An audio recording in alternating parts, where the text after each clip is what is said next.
Kupu-kupunya baru setengah. Ibarat telur baru setengah matang, kita makan juga belum nikmat.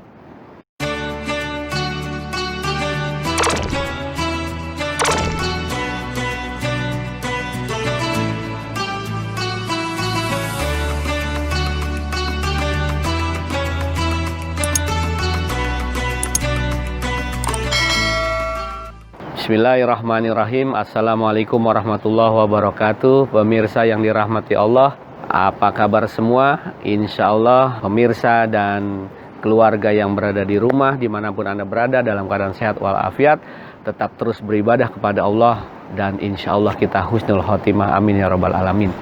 Kali ini Bang Jaki berada di Pondok Pesantren Darur Rahman 2 Lewiliang Bogor, dan Bang Jaki dapat kesempatan untuk mengantarkan jamaah dari pengajian di Kemayoran yang mana anaknya ingin belajar di Darur Rahman. Intinya kita menunjukkan satu kebaikan dan mudah-mudahan dapat pahala kebaikan tersebut. Mandala ala khairin falahu mislu ajrin kafailihi.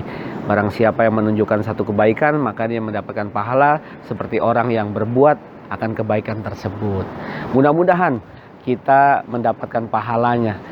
Dan Bang Jaki mau menyoroti satu kisah momen di mana ketika para santri baru yang dia izin kepada orang tuanya ingin belajar dan orang tuanya menangis, anaknya menangis, haru sekali. Mungkin kita semua walaupun bukan anak kita, kita melihat momen tersebut dalam hati itu terasa haru. Bagaimana tidak, perpisahan yang begitu luar biasa ketika anaknya sudah lama, mulai dari SD 6 tahun, 7 tahun, berapa tahun bersama keluarga, dan hari ini dia masuk untuk melakukan pendidikan di luar rumah, boarding school, menginap di Pondok Pesantren Darur Rahman. Dia berpisah, yang hari ini dia biasanya dicucikan pakaiannya, makan bersama-sama keluarga, tapi hari ini dia berpisah, makan sendiri bersama kawan-kawannya, cuci baju sendiri dan sebagainya untuk hidup mandiri. Nah, terkait dengan mandiri, ada satu kisah yang luar biasa yang bisa menginspirasi kita. Jadi ada satu anak, dia berjalan-jalan sore, ketika di taman bunga dia melihat ada kepompong, yang mana kepompong ini akan menjadi kupu-kupu, mulai dari ulat, kepompong, dan akan jadi kupu-kupu. Tapi ketika anak itu melihat kepompong yang sebentar lagi mau menjadi kupu-kupu, sepertinya sama dengan kita mungkin. Kita ngelihatnya kesian, itu kepompong sepertinya terjepit di satu lubang yang sempit. Kemudian timbul rasa sosial, kita ingin menolong. Kemudian kita cabut sayap. Yang sesungguhnya itu belum siap kupu-kupu itu untuk terbang, masih proses kepompong. Tapi karena ingin sifat menolongnya, kemudian diambil kepompong tersebut dan dia ingin menerbangkan kupu-kupu. Tapi apa daya, ternyata ya kupu-kupu yang seharusnya memang menjadi kupu-kupu sejati, ya dia keluar dengan sendirinya tanpa harus ditarik. Apa jadinya ketika itu kupu-kupunya, sayapnya belum sempurna dan tidak dapat terbang. Moralnya dari cerita ini adalah ketika kita ya mempunyai anak, betul kita kesian, kita nggak tega melihat anak kerja sendiri, nyuci sendiri, kita bantu. Tetapi justru disitulah ya masalahnya. Kita biarkan anak kita jadi manja, tidak mandiri, sehingga dia apa-apa serba pembantu, serba orang tua. Padahal ketika kita lihat momen begitu haru, orang tua dengan anak ya berpelukan mesra, kemudian anaknya menangis, ibunya menangis, mungkin kita lihat, aduh kesian, gak tega, udah deh gak usah dipondokin aja, gak usah dimasukin pesantren. Kelihatannya kita baik, tapi justru itu secara kekuatan mental anak itu, kalau kita gak tega, anak itu gak jadi terbang seperti kupu-kupu. Artinya apa? Dia tidak menjadi orang yang punya kemandirian. Memang betul kita ada perasaan gak tega, tapi ketika anak kita masukkan ke dalam pondok, sesungguhnya kita sedang mendidik anak itu menjadi kuat mentalnya. Dia bisa nyuci sendiri, mengatur keuangannya sendiri, berjuang, tangguh di dalam menghadapi kehidupan ini. Dia menjadi orang yang strong man, menjadi orang yang luar biasa kuat. Karena di pondok dia harus urus sendiri, ada uang dia harus bayaran, dia harus memanage, membagi uang jajan, uang belajarnya.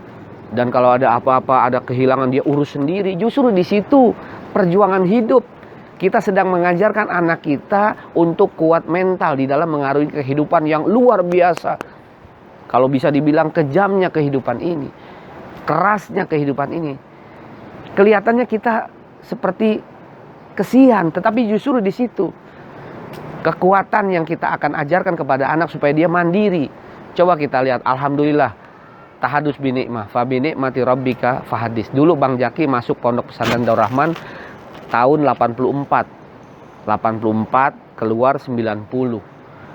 Mungkin ibu saya, orang tua saya, bapak saya mungkin seperti membiarkan anak begitu saja, seperti ditinggalkan, seperti dibuang, padahal bukan pembuangan. Ingat ya, santri yang dimasukkan ke dalam pondok pesantren itu bukan berarti dibuang, sedang diajarkan untuk supaya kuat dalam mengarungi kehidupan. Alhamdulillah, tahadus binikmah, Bang Jaki merasakan itu.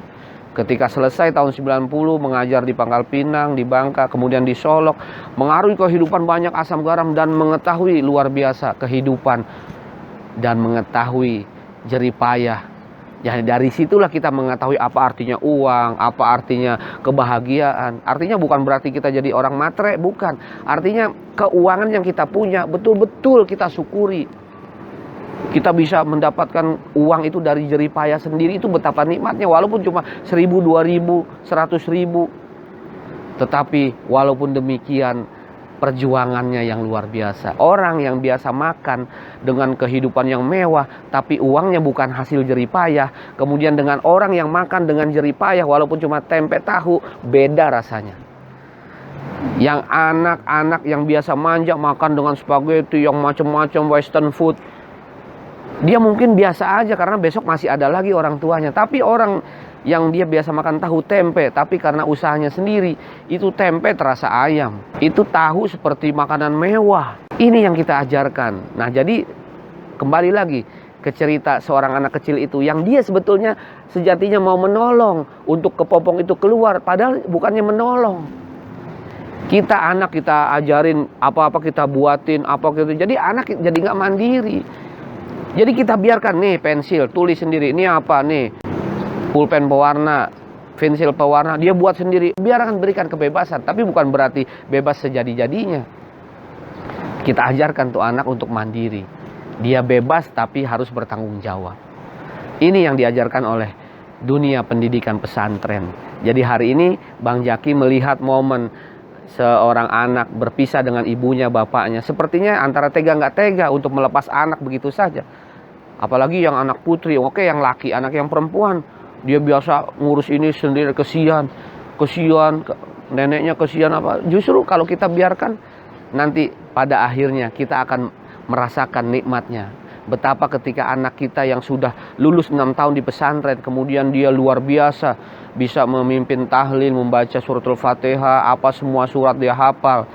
Kemudian dia bisa mendidik, mengurus dirinya sendiri. Insya Allah dia pun akan bisa mengajari anak-anaknya nanti. Itu kebahagiaan yang luar biasa kita sebagai orang tua ketika melihat anak kita betul-betul mampu menghadapi kehidupan ini.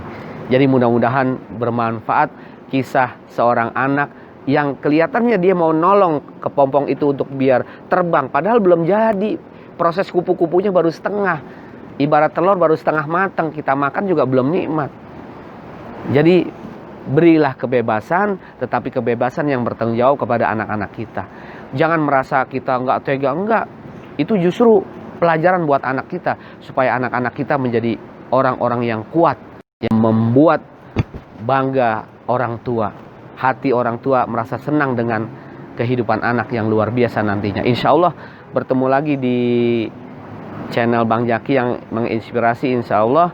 Dan tentunya kita berharap anak-anak kita menjadi orang yang luar biasa, taat kepada Allah Subhanahu wa Ta'ala, cinta kepada Rasulnya, dan tentunya hormat kepada kita orang tua. Disitulah rasa kebahagiaan kita sebagai orang tua. Insya Allah anak kita menjadi orang-orang hebat. Amin ya robbal alamin. Assalamualaikum warahmatullahi wabarakatuh.